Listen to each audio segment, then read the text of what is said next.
¿Qué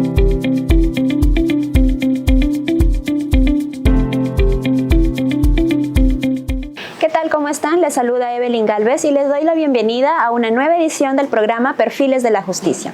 En esta oportunidad contamos con la presencia del doctor Jaime Rodríguez Manrique, juez superior integrante de la Sala Civil de Sullana, quien nos explicará qué es una medida cautelar, cómo se tramita y qué juez o jueza es competente para conocer este tipo de procesos en la especialidad civil.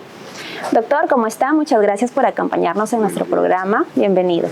Mi agradecimiento por permitirme participar en este espacio de difusión que auspicia la Corte de Sullana. Y bueno, estamos aquí para responder las interrogantes que se nos han planteado respecto a un tema muy importante que tiene que ver con las medidas cautelares. La medida cautelar, para hablar en términos simples, a fin de que puedan entenderlo no solo los abogados, sino los litigantes o los justiciables, lo que busca es asegurar la eficacia de la decisión definitiva que se va a dictar en el proceso principal. Es decir, cuando se inicia o está por iniciarse inclusive un proceso judicial, a través de las medidas cautelares se permite asegurar que la decisión final que se emita en ese proceso, cualquiera que fuera, inclusive la especialidad, sea civil, familia, inclusive en materia constitucional, se pueda garantizar que esa sentencia que se dicte sea eficaz, tenga efectividad material. Los jueces que conocen de este tipo de medidas cautelares son obviamente los que tramitan el proceso principal, sea que ya esté en trámite o sea que es al juez ante el cual se va a interponer luego la demanda, si es una medida antes de iniciado el proceso. ¿Podría darnos uno o dos ejemplos de una expedición de una medida cautelar en un proceso civil? Cuando una persona es acreedor, por ejemplo, de una obligación de dar suma de dinero frente a un deudor y inicia un proceso de obligación de dar suma de dinero, puede pedirle al juez, una vez que ha iniciado el proceso o inclusive antes de iniciarlo, que se dicte una medida cautelar en forma de retención de cuentas a efectos de que se pueda intervenir las cuentas bancarias del deudor y se pueda poner ese dinero a disposición del juzgado para asegurar su entrega una vez que la sentencia se dicte y obviamente fuera favorable a la parte demandante, y entonces se pueda hacer pago de la acreencia que tiene frente al obligado, ¿no? Ese es un caso muy típico de obligación de dar suma de dinero.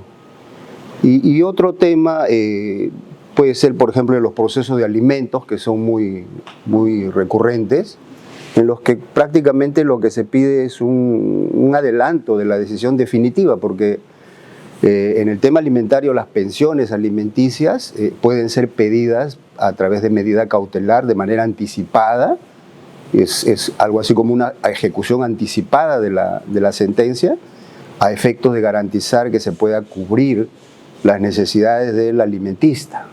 Y entonces cuando se inicia un proceso de alimentos, el juez dicta una medida anticipada de esta naturaleza y esas pensiones le tienen que ser abonadas al alimentista para su subsistencia. Entonces son dos casos muy frecuentes. Doctor, ¿por qué la tramitación de una medida cautelar es independiente del proceso principal? La tramitación de la medida cautelar es independiente del proceso principal porque lo que se forma es un cuaderno aparte, con las principales piezas del proceso, sobre todo la demanda y los recaudos de la demanda, y eso tiene su propio trámite.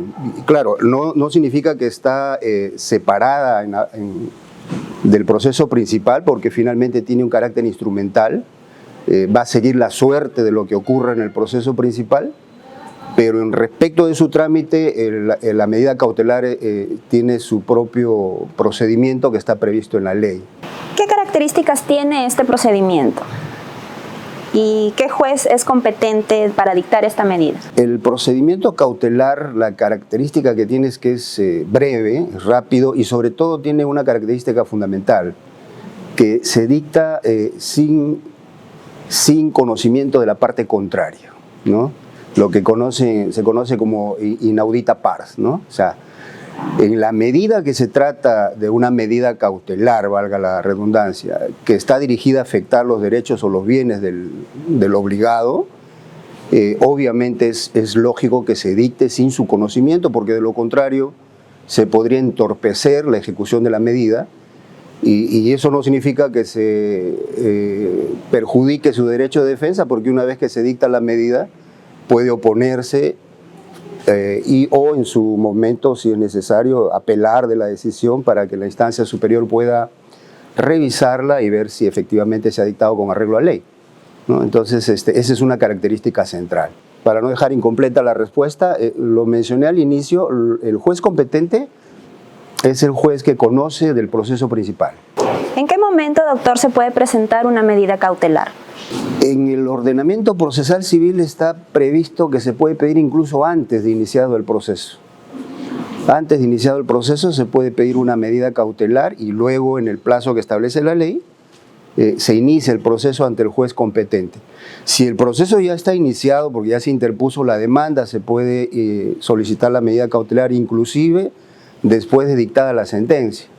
La diferencia es que si es antes de la sentencia, se tiene que apreciar por el juez los fundamentos de la medida cautelar, que tienen que ver básicamente con sus requisitos, entre ellos la verosimilitud del derecho, el peligro en la demora, la razonabilidad de la medida.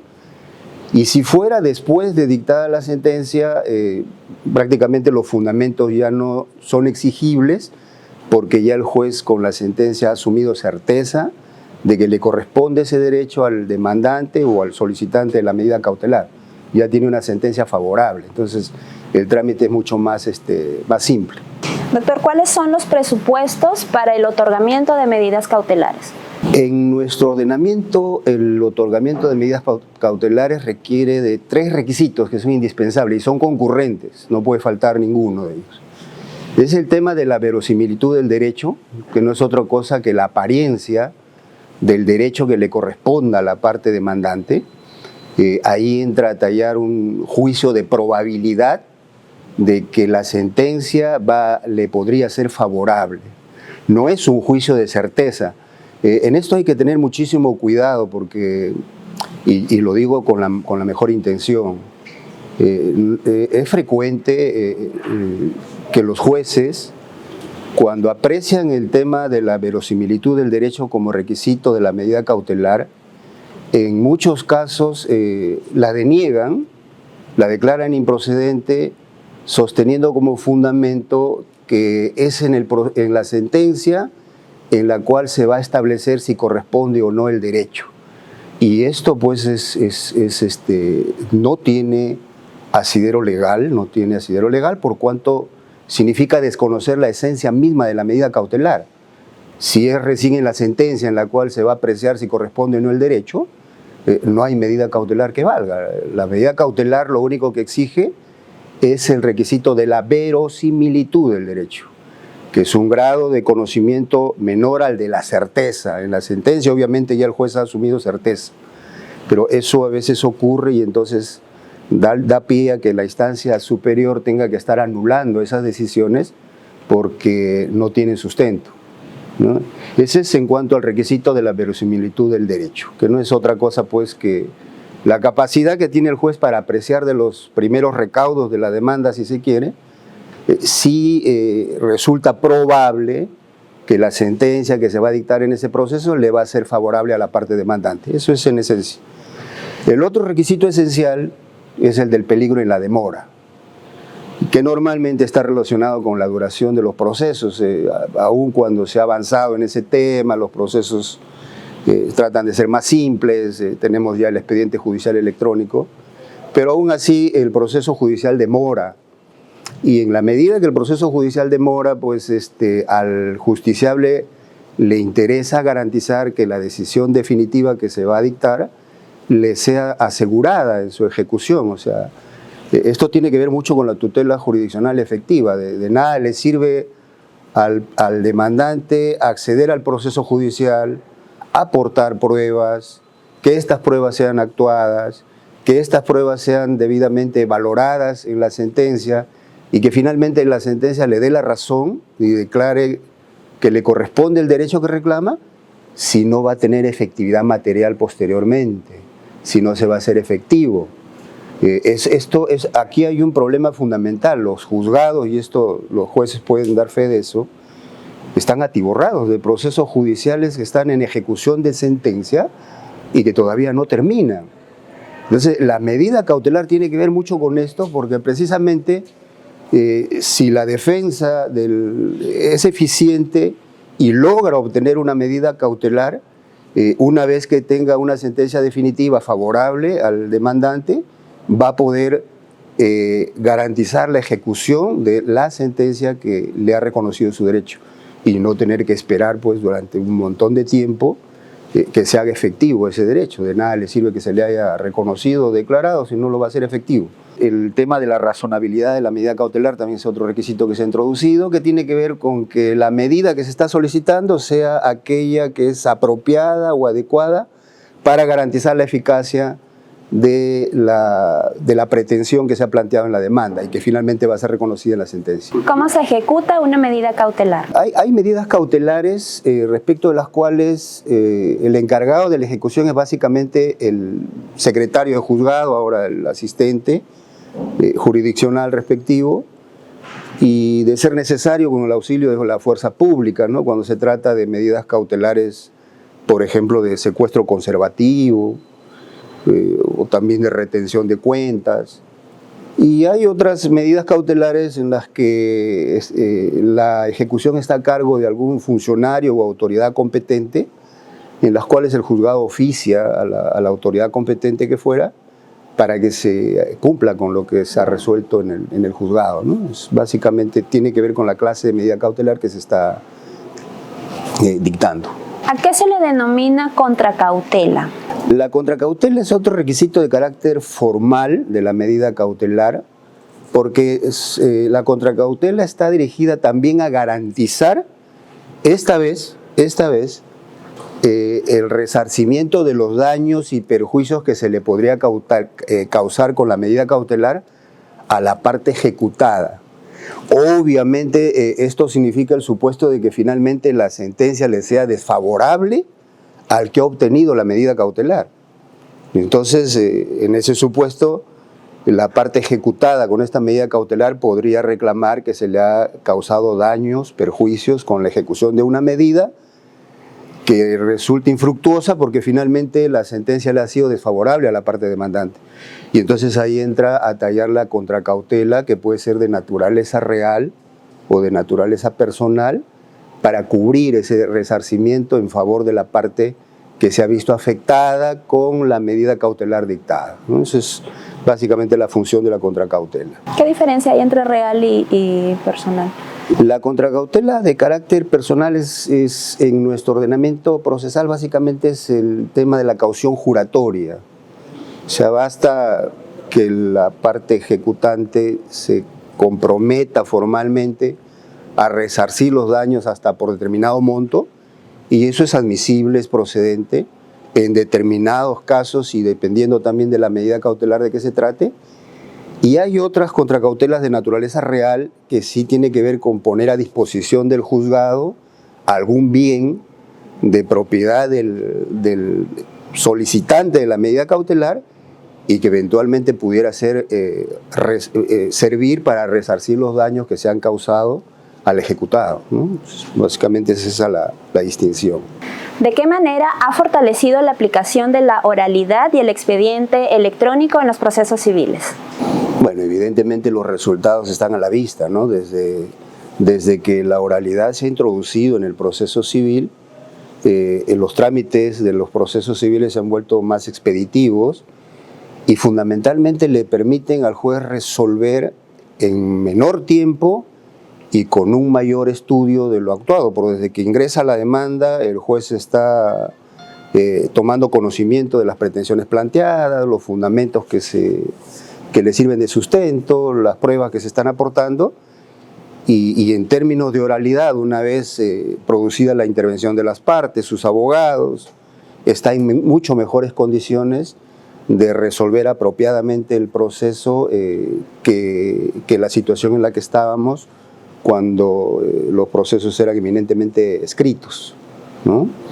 Esa es básicamente una ventaja que ya está siendo constatable y que abarca no solamente primera instancia, sino también segunda instancia, ¿no? En segunda instancia, cuando los procesos vienen en apelación, prácticamente hay en muchos casos las decisiones de la instancia superior se dictan en audiencia o inmediatamente después de la audiencia.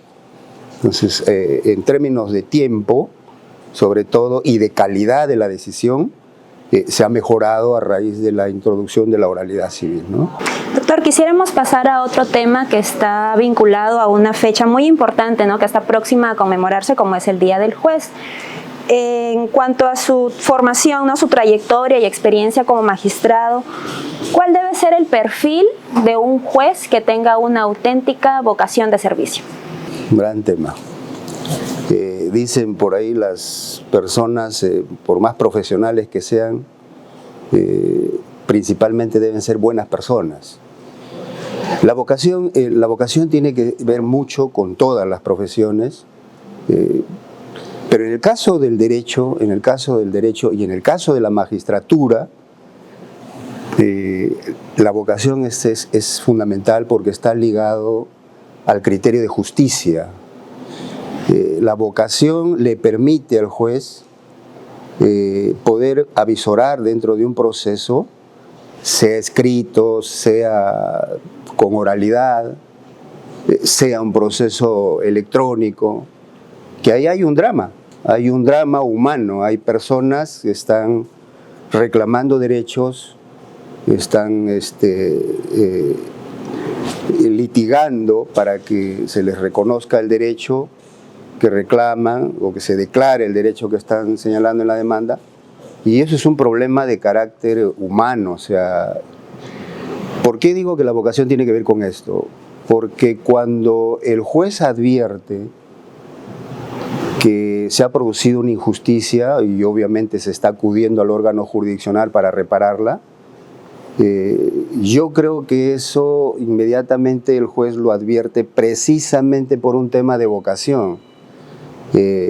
Digámoslo así, si la persona no está en capacidad de apreciar que más allá de los papeles que obran en el expediente o más allá de los registros que obren en el expediente electrónico, hay un drama humano que resolver y está en condiciones de advertir que se ha cometido una injusticia y eso no le duele, no le molesta, no le fastidia, es porque no tiene vocación para la magistratura. Podría ser muy bueno para cualquier otra área del derecho, pero no para la magistratura. Eso es algo que, bueno, uno ya lo tiene por un tema de experiencia quizá, pero es así. O sea, finalmente, solo la vocación garantiza que el juez pueda resolver con criterio de justicia en muchos de los casos que se ponen a su conocimiento. Por lo tanto, es elemental, ¿no? Es elemental. Muchas gracias, doctor, por habernos acompañado el día de hoy en nuestro programa Perfiles de la Justicia. Por favor, brinde un mensaje a la ciudadanía. Bien, se acerca nuevamente la fecha que rescata el Día del Juez, se conmemora una vez más el Día del Juez. Y bueno, la realidad nos dice que a pesar de todos los esfuerzos desplegados, aún hay cierta desconfianza por parte de la ciudadanía en la administración de justicia. A veces por razones valederas, hay que ser autocríticos, y muchas veces de manera muy injusta, porque se confunden incluso los roles, se confunde la actividad de los jueces con la actividad de los fiscales, qué sé yo.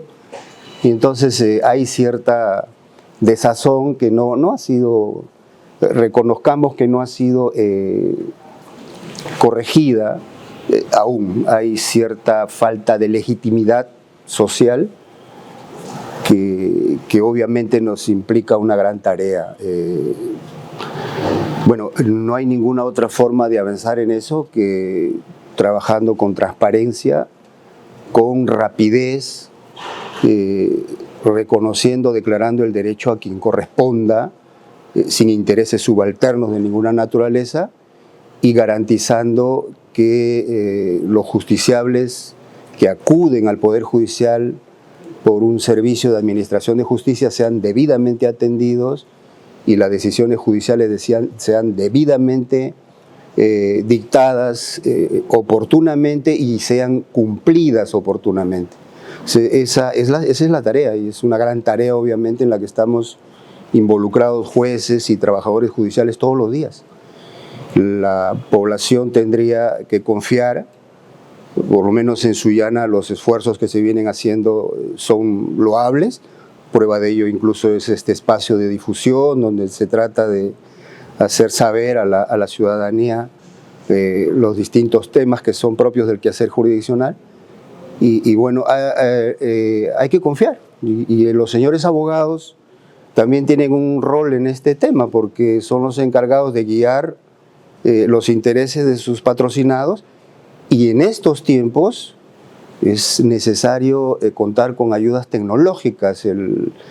La pandemia ha obligado a audiencias virtuales y a veces vemos que todavía hay algunos problemas en el manejo de las herramientas tecnológicas por parte de los abogados, cosa que ya no debiera ocurrir, porque esto ya pasa a ser parte de nuestro quehacer diario y ha venido para quedarse.